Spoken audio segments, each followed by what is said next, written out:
Well, hello, and welcome to Stop, Let's Team Up Those Daring Defenders. Sorry if I'm sounding a little froggy. I've got a little cold. Thank God it's only a cold. I took a little test. I got a negative COVID, which is good. So I'm a little froggy, but we're going to talk Marvel feature number 2, the second appearance of the Defenders. And let's get started. We're looking at the Marvel fandom database, and let me give you some of the particulars. This is Marvel feature volume 1, number 2, cover date March 1972, so that means it probably was printed and put out December 71, January 72. I wish this site had both dates, but some sites do, some sites don't. I don't think it's that crazy important.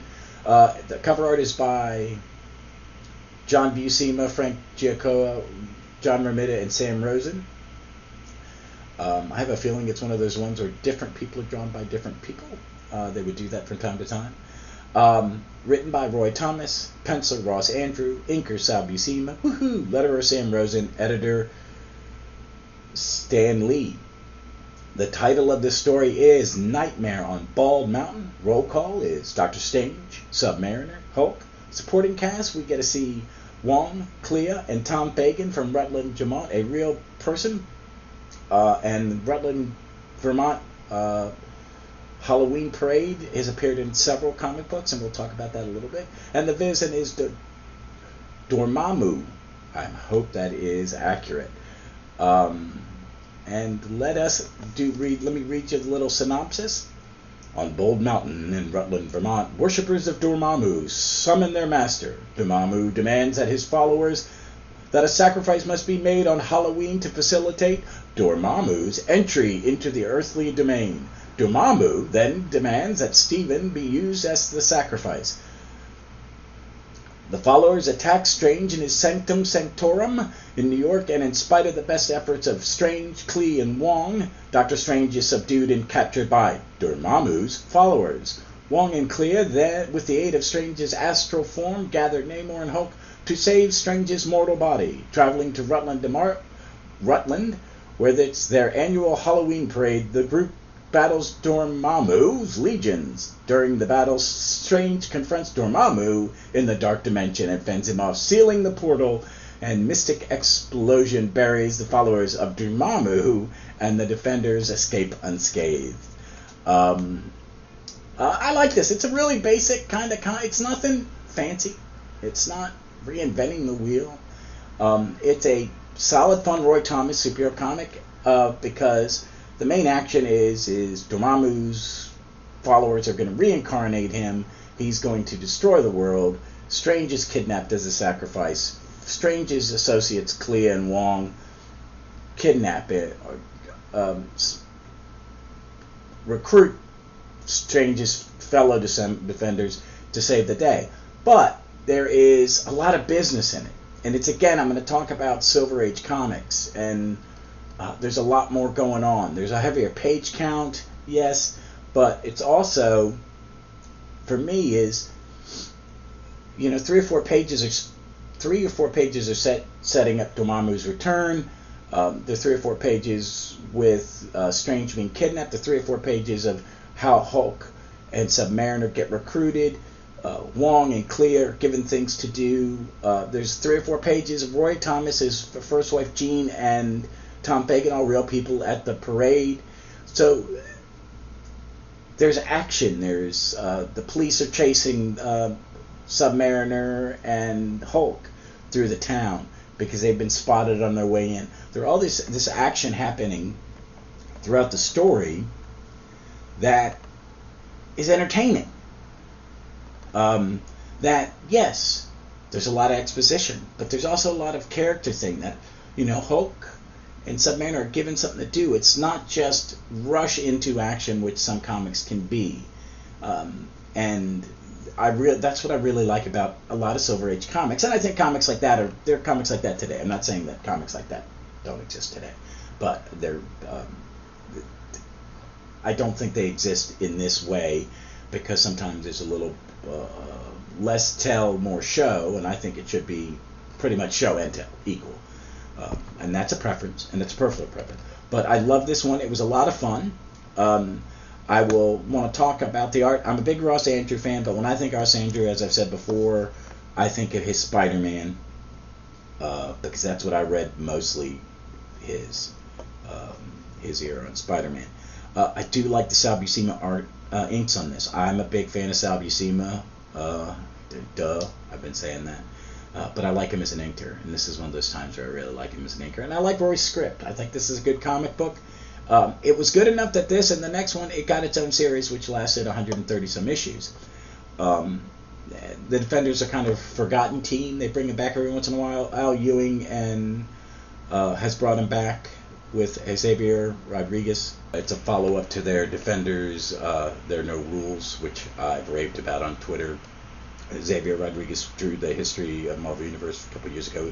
He's a great artist. Al Ewing is one of my kind of go-to comic writers. And I'm looking forward to Defenders Beyond because I did the last series is great. But this is a lot of fun. It's it's like, as I said, it's not reinventing the wheel.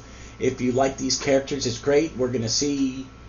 There's one more in the Marvel Feature 3, coming up, and then we'll be into the regular series, and Roy will be gone, and Steve Englehart will be the writer, which is interesting. I'm a huge Steve Englehart fan, because his Avengers was kind of the Avengers when I first started reading that. He was the main writer. I mean, Roy wrote the first one. He wrote the first one I wrote.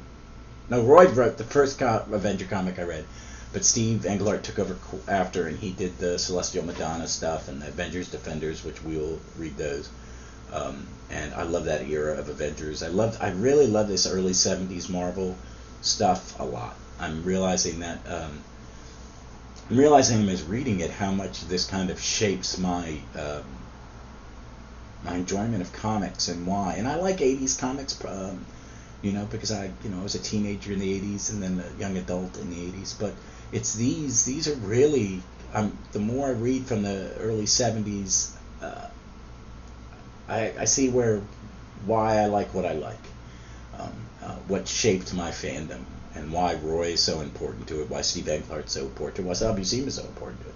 There are these are the people that, really their art and their work shaped my fanboy life. I want to talk about the Rutalnd Vermont because it does play it had happened in Avengers, I think it's 87. The Lady Liberators. It's the first time Valkyrie appeared. She is a disguise for the Enchantress and the Avengers, the female members of the Avengers, Lady Liberators, and there's a Avengers thing. It's a neat comic. I may go back and do that. It's a fun issue. But Roy appears in that one, and there's also, I think, there's a Justice League where I think it's used again. Because it was a real place, and it was a real Halloween parade, and the comic people went to it, so it was kind of fun. It was neat to see Roy and his wife Jean, his first wife Jean, in the comic. Tom Fagan's in it. He smokes. It's weird that they have him light a cigarette. I was like, what the heck? And went, oh, it's 1972. People smoked. I was a smoker for 15 years in the 80s and 90s. So I mean, it was just a bad habit we all had, or not all of us, but a lot of us had. But it's a fun issue. I'm not going to really go on about it much more. We'll be back next week for Marvel Feature number 3, the final Marvel Feature tryout for the Defenders before we go into Defenders number 1. I'm going to have a guest again when we do Defenders number 1, which will be a lot of fun. This Saturday, I'm going to record the winner of the Team Up poll. Last time I peeked, the Superman Starman, Prince Brave and Starman is leading the voting, and I'm kind of rooting for that one because I want to talk about it. And there's other stuff coming up. So that's good. And next Tuesday, the introduction of Element Lad and my Legion adventure. So I'm very excited about that. But folks, I'm going to shut this short because I'm feeling a little under the weather, but I'm big about putting these things out on time. So I'm recording this on Wednesday. I have a recording session blocked Thursday night for my Gallifrey Most Wanted Russell Report podcast. So I didn't want to record 2, and I'm feeling under the weather. not sure I'm going to go to work. When this posts, I may be laying on the sofa feeling like crap still because it's just a bad cold. So, but that's the way it is. So, folks, until you listen to me again, be safe, be smart, be kind. I beg you, be kind to one another, and read some comics.